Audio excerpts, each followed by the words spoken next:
Dahisar toll नाका हा पालघर जिल्ह्यामध्ये येणार नाही।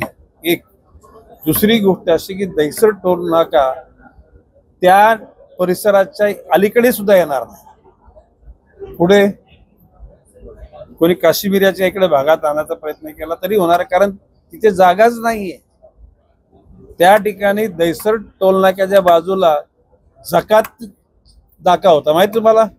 जकात नाक्याची जागा जर का ती जर टोल नाक्याला दिली असती तर तिथं मोठ्या प्रमाणामध्ये एंट्री झाली असती, लोकांचा प्रश्न सुटला असता।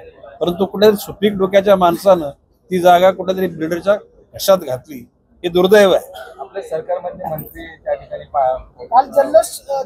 पाहणी करण्यात येत आहे आणि पाहणी करून अरे बा, मी स्पष्ट सांगतो, मी पालघर जिल्ह्याचा पालकमंत्री, ठाणे जिल्ह्याचा संपर्क मंत्री आहे। एकेकाली तो पेनकर पाडा, काशी मीरा, उत्तम डोंगरी हा माझ्या मतदारसंघात भाग होता।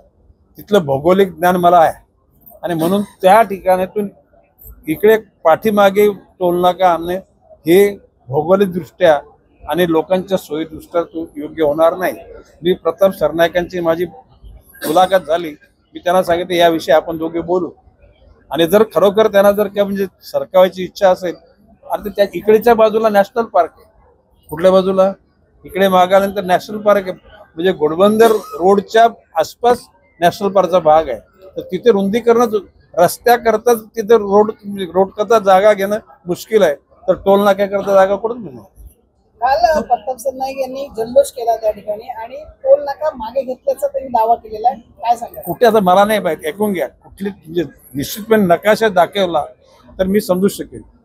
एकूण माझं म्हणजे गिरसोर ज्या ठिकाणी होईल त्या ठिकाणी टोल नाका होणार नाही, आणि पालघर जिल्ह्यामध्ये तर टोल नाका स्वप्नाच होणार नाही असं त्यांनी पण म्हटलंय की एकनाथ शिंदे यांना श्रेय मिळू नये म्हणून भाजपचे लोक नाही। हे बघा, प्रश्न असेल त्यांनी जर आम्हाला पटवून दिलं की या ठिकाणी होतं तर आम्ही त्याला पाठिंबा देऊ।